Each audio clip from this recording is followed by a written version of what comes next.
It's hard work, man, you know, just hard work and determination. And then once you get it, it's like from where I'm from, ain't too many opportunities come out of here. You know what I mean? So when you get it, you gotta grab it and hold on to it. Just try to make your mark out there, you know? Pretty much it. Cool. Well, like I said, I mean, I'm ready to rock and roll if you are. Yes. Would you mind just starting off, just telling me who you are and where we're at? Yeah, all right, cool. My name is Anwan Big G Glover. Right here, we at Uptown Washington, D.C., right by Howard University. One of the top black colleges. We were on one of the historical blocks, Hobart Street, Uptown Northwest D.C. Spent a lot of time around here in this neighborhood. We had a lot of good days and a lot of bad days on this block. It was one of them type of blocks where if you ain't really had nowhere to stay, you can go in anybody's house at any given time. If you was hungry, you can go in anybody's house. You know what I mean? The Washingtons, the Halls, the Clocks, and you can run in anybody's house. You know what I mean? And get away from shelter, like cold weather. You know what I mean? Gun shed. You know what I mean? Bullets. There's a lot of things. You know what I mean? It just was a historical block for gangsters. For gangster activity, went on, drug activity was here. It just, you know, it was a powerful block at one time. Is this around where you grew up then? Yeah, one of the blocks. One of the blocks. I was one of the guys that like really been on a lot of blocks in Uptown Washington, Northwest DC. A lot of guys really couldn't do that. You know what I'm saying? Like, be a part of different blocks. So we don't call it crews and gangs, it's different blocks. You know what I mean? Rocking for your block. So I was, one point of time in my life, I spent a significant amount of time on Hobart. So what allowed you to be able to move around all the different areas? I was just an uptown kid, man, born and bred, and I was popular, you know, and I was a leader, always a leader, and I was kind of a wild kid, you know what I'm saying? I was in the band, so, you know, I made a lot of friends, and I had a lot of people that wanted to be around me and, you know, follow me, you know what I mean? So I played different sectors, you know what I mean? Like 640, 14th Street, Clifton, Girard, just different blocks. Columbia Road, and I lived on a lot of those blocks too, you know what I mean? So that had a lot to do with it too. It's like, you know, I as a kid, elementary school, I lived in, we lived on Euclid Street, 16th and Euclid, so now I went to Bancroft Elementary, and when we moved from Euclid, we moved to Garfield Terrace for like about a couple of weeks. No, we left Euclid and moved to Moten Street, to 640, and stayed majority of my time on Moten Street. Then we moved back to 14th Street, but in the process, we moved to Garfield Terrace until our apartment was ready on 14th and Columbia Road. We stayed around Garfield Terrace about a month. Couple of weeks, and we moved to Columbia Road. So you know, that had a lot to do with it. I just moved around a lot of different blocks. DC. So you said you were kind of a wild kid back in the day. What was some of the craziness you guys used to get into? Man, like stealing bicycles, and riding all the way to the airport around bikes. We did it. We did a lot of stuff, you know what I mean? Like, just jumping roof to roof. We used to jump from these roofs, roof to roof, running from the police, you know, stealing out of the stores. We did it all. You know what I mean? Lifting bags at the Segway, pumping gas. We did it all. Things that kids had to do to survive. You know what I'm saying? Just like different cities got different hustles for kids. So, you know, did a lot of things as a kid. Was there ever a point where, like, you or some of your friends, you know, just started to get beyond kind of the normal stuff that every kid does, running around, and have it escalate into the more serious things? What, gang activity, hustle? Everybody sold a little weed, or, you know. It got like in every neighborhood I lived in, it was rough. So, you know what I mean? I was pretty much into my music, you know what I'm saying? But in my household, like my brothers, and, you know, my big brother, he was into it heavy. He locked up a lot. And, you know, as time went on, you know, you hang out, you start playing with guns and stuff like that, because I was shot at an early age, so, you know, it's just different. You know, you come up and things change as you get older. You graduate from the bike to the pedal bike to the motorcycle bike, the little 50 motorcycle to the 150, to street bikes. And, you know, if you don't have, you steal, you take, you rob, you steal. If you have to do that, or you hustle, you sell dope, you sell crack to get it. You know what I'm saying? And then you don't have the older guys that's gonna really tell you, like, man, look, you can get a job and get that same shit, but it's gonna take a little more time. Then you can stand out for an hour and get like $2,000, and you get a rush from selling some coke and you gotta flip back, but they don't tell you the consequences that come with it. You gotta watch out for the police and the stick-up boys and the whole nine. You gotta watch out for everything. That's why I tell the little youngers every day, when I see them, they look up to me because what I've been through. And then I managed to make it on television, have my own radio show on a real radio level, Radio 1, and to be able to hold a job in that world. It's like when you listen to songs like I see one song my brother used to always sing, my big brother. If you ever think about leaving home and going to Hollywood, doesn't necessarily mean that you're gonna be living good. Like, that was my dream, always, like, to go to Hollywood. Like, once I got the chance to go to Hollywood, it's really not what it's all coked up to be. It's beautiful, don't get me wrong, it's everything that you want, but you have to really tie your shoes tight to really make it. Once you get there, you have to really tie your shoes tight and really be able to stay among the Joneses. You know what I mean? Stay amongst the Joneses, like to be able to move around with the movers and the shakers. It's a lot. It's a lot with that. That's why, well, like when I got on TV, I was able to move and to be able to still get gigs. Like, I started with Bruce Brown Filmworks right here in Washington, so did a premiere at Lincoln Theater. All the kids, everybody came out, and it was a lady from New York. She was like, I'm gonna put a quote in the magazine in New York. There's a young kid, Anwan Glover, that he was good in this film that Bruce Brown did. And she came to me and she was like, what are you doing with yourself? And I told her I do music and the whole nine. She was like, well, you should think about going to New York because you're pretty good. And then that kind of like rung a bell. And I always used to tell Bruce, like, man, I want to do more, man. I want to do more, but there's no outlets here for TV. We got a few little casting agencies, Central Casting, Colin Davidson Casting, Pat Moran in Baltimore. There's really no outlets for the kids here. So, you know, I went and chased it, and my dreams started coming true, but throughout my time, you know, it's hard struggles, man. It's basically hard. It's nothing easy about this profession that I'm in because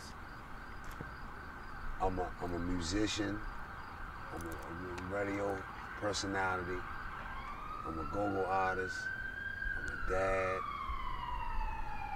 I'm an activist in the community on gang violence. I do everything. I do a lot. So I wear many hats. Some people ask how I do it. You need a support system. You need people that's always in your ear, because where I'm from, it's hard. You could be doing so good one day and the next day, it can just break down to a motherfucker firing 10 shots at your car. You know what I'm saying? Like, me coming out the club, it could be somebody that's mad at me for something that happened years ago and bust off shots. You gotta always be prepared. You gotta always be ready for whatever obstacles that's put in front of you. Can you tell me a little more about the activism and the like the work with what like just Ron Moten, Jihad, Abraham, them guys was like, I can't really, the words that I really like I can kind of partially explain. Like those guys was like, well, like I always say, they never gave up on me. They always say, man, you what you gonna do with your life, man? You gonna be a dummy, or you got all this power, man. You got all these youngins listening to what you say. You gonna either crash, you gonna die, or you gonna get 100 years in the penitentiary. And I never forget, it was I was hanging up here on Hobart, and I had just got rehabilitated from being shot. And they came down, they pulled, I think Mo had pulled up. And I was down where that stop sign at. Down with Jermaine Buford, Snoop got killed there and was laying out. I was down there and Mo was like, man, what's up, man? You gonna come holler at me? And I was like, man, yeah, I'm gonna come holler at you. He's like, man, I'm here for you, man. You know what I'm saying? I ain't gonna really talk to you now too much, but man, soldier, you gotta like try to turn it around. This joint right here ain't gonna be too good for you. You keep coming right back out. You just got finished being in a hospital bed and you right back out here. You know what I'm saying? I was like, well, this is where I got to be. This the only place I got to go. He's like, shit, there's plenty of places you can go. You know what I mean? So it's like, you know, they stayed on me. Him and Jihad had called me.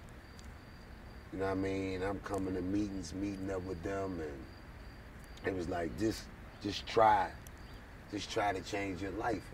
And when I was talking to the youth and saying stuff, and they was listening to me, and I was going to little classes over Howard, them little free classes where, you know what I mean, buy black product Friday and listen to Minister Louis Farrakhan and different guys, and what's the other guy? The bald-head Muslim cat. Sadat, something that got killed. Khalid Muhammad. I listened to Khalid Muhammad. And all different things that like Jihad Mo was just telling me, just try to get out your element. You know what I mean? You shake the book bag, leave the book bag, because I used to always carry a book bag around. I used to carry my gun, because that's what I had to do. You know what I'm saying? Because I had enemies. I had to carry my gun because I was scared for my life. You know what I mean? Because like I wanted to be able to have my weapon to protect myself. And I wasn't one of those ones that ran around and was like, okay, I gotta do this, I gotta shoot this person, do that. But once I turned into an activist in the community from listening to Jihad and Mo, my whole world changed. You know what I'm saying? It's like, when it was like, just listen to me in your life and be better. And I just started speaking to the youth. I never forget, it was one year when we said we was gonna shut down the schools. And we shut down the school system, man. It was amazing. We went down to the Wilson building. We laid in the street. We had our fatigue stuff on, man. And we shut, no kids went to school that day. And we was deep, man. We walked all the way downtown, man, shut the streets down. And I was like, damn, this shit cool. You know what I'm saying? I was like, damn. You know what I'm saying? I'm in the front with my fatigue on, and you know what I mean? We fight for our rights. And I was like, damn, I could do something else besides, you know what I mean, this crazy shit. You know what I'm saying? I could do something else. I can make a change in my community. That's what kind of like pisses me off sometimes, when I still see officers that remember me from when I was like wow, like they see me doing successful things and they still got negative things to say to me. And I don't even get upset no more. I just laugh like, man, come on, man. You know what I'm saying? I'm doing everything right. You know what I mean? And I'm changing kids' life out here, man, by doing what I do. But like being around Mo with them taking me out of town, and we going to different places out of the country and speaking to kids that really don't have or know when they gonna get their next meal, and they like use different like stitching twine to stitch the sole of their shoes up and putting different like foam material in it to stop them from walking on the bottom of their feet. That's why I watched a lot of times where you see a lot of people out of the country like Jamaica and St. Thomas and the Bahamas, they walk barefooted. And they a lot of times just try to be by the sand and the water because their feet you see a lot of them, their feet are so damaged. And we so, you know what I mean, fortunate here. And they took me a lot of places, man, for me to really be able to speak to the youth. And I bring it back and I talk to, like, when you first saw me earlier and I was talking to a kid up at the top of the hill, his dad is in prison right now. His dad is in prison, man. His dad grew up together. His dad is in prison for some very harsh charges. You know what I'm saying? And, you know, we just talking to him, and he was just saying he had a fight at school with some kids, and he put him out of school. So, man, it's an everyday struggle, but like I say, man, if you can't save 20, we can save 2. And each time we save 2, we doing something, because them 2 are going on to work, getting their little college thing going on, and the whole 9, but these brothers was really, like, they orchestrated and they didn't give up on me. You know what I mean? Like a father would give up on their kid. Like, 'cause I ain't had no father. Then my older brother, he was busy trying to do his thing in the street. But what versus him was different about Mo, they had bugged the shit out you. Like, they was pests like shit, man. Like, I remember we was going through some heavy times out here in the street, and then dudes was shooting, and I was fine. I was going to meetings, and I still had my weapons, and they accepted me like that. But they was like, man, you gotta change this shit, man. What are you gonna do with yourself? And I mean, like, they called me constantly, just, man, wouldn't stop calling me, like, from morning to end. And I commend them brothers because they stayed with me throughout my whole shit. Even when I was on TV, when I got locked up for a gun, and I was on HBO. You know what I mean? They came to court with me. George Pelicanos came to court with me.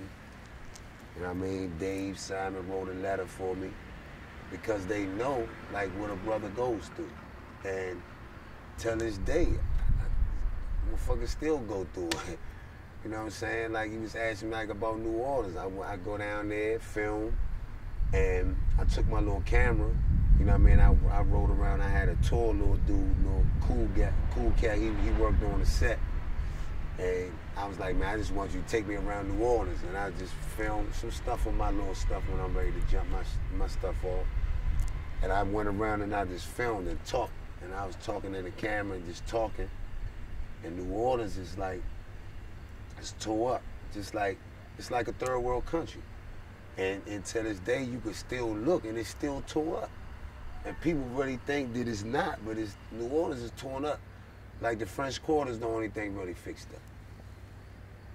You know what I'm saying? When I go to a restaurant, Houston's, and sit, get my dinner, as I walk from my hotel to Houston's restaurant and get my dinner, I think it's on Patuxent or something like that, one of them streets. But it's just like this street right here is just like Vietnam at one time. Like 640, like 35. All them blocks, man, with Gerard, it's like Vietnam, man. Like, can you give me 1 second? I'm just gonna check something on camera real quick. Right, cool.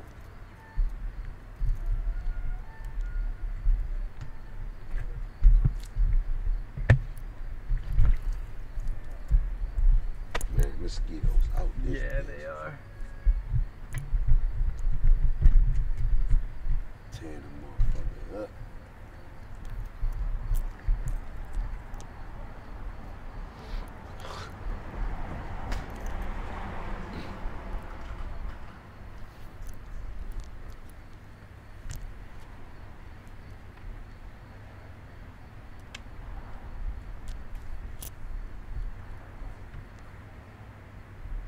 Cool. Just want to adjust a little bit for the light.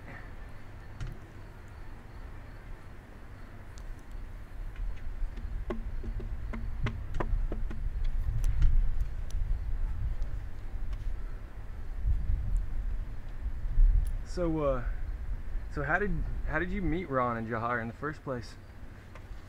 I met Ron and Jahar, man, like years ago, man. You know, it's a organization up on where I was from, 14th Street, Ceasefire. And they used to come around before that, like to the shows and stuff like that. And like I used to see Mo a lot too, like 14th Street, like, and passing and stuff like that when I was young, riding my bike and stuff like that. I used to see him different places, but it really started like getting to know him real tough like that when it was Ceasefire, Don't Smoke the Brothers. And that's where it really started, like with the gang violence and stuff in the neighborhoods, and stop the violence and stuff. And then we did a song with the Mark Levin, I think. That DC thing on with the little dude on HBO, when we did the song that time, Ceasefire, Don't Smoke the Brothers, young brothers don't kill each other. And they did a documentary on his life when he was behind the wall in Lawton and all that. And we were just moving from there. And I met them brothers back then. And them brothers been in my life ever since then. I've been over like many years. Ah, man, that been some years. Like 17, 16, 17, some years, man. It's a long time. Them brothers been instrumental in my life for a long time. What was Ceasefire, Don't Smoke the Brothers? That was an organization on 14th Street up by the bus barn in Value Village. It was an organization where it was a gang prevention program where they go around the neighborhoods and squash beefs and stuff like that with Mr. Malik Farrakhan, powerful brother. He was another brother that was out there, like, used to keep the police off my back, say different stuff to different people for me. And, you know what I mean? He was powerful. He used to make sure I was straight. He'd get the homicide police, used to chase after me and all type of stuff. He used to, like, man, get a brother some room, man. Get the brother he's trying to change his life. You know what I'm saying? Like, you know, and that's where Ron Moten and Jahar started over there. Can you tell me just a little bit about like the kind of stuff you do now to try to work with kids and how that's going? I do a lot. I go to the schools. I go to Oak Hill. I go to New Beginning, Receiving Home, YSC. Talk to the youth, man, on my look on life when I was young, being incarcerated, being a product of what they are, being right there where they are, knowing that at night they gotta close that cell too. Not just coming to talk to you and I haven't been in your shoes. I can relate to them and they can relate to me. Also, me coming from where I come from and being in a household where it's just my mom and my siblings, with no male figure, no dominant male figure in the home, and me being able to talk to them and look them in their eye and let them know, look, man, you can change if I can change. If I can do it, you can do it. Where I see a lot of those young brothers go wrong at is they don't have nobody to tell them that they can. It's always somebody telling them that, man, you ain't shit, you ain't gonna be shit, your father ain't there. You know what I mean? You look at the Southern kids, they grew up with just their grandma in the house. And grandma feed them good and whoop their ass and tell them, look, your ass gonna go to school and get an education. If you fast as hell, you gonna put your talents on that football field, on that basketball court, or that baseball field. It's simple as that.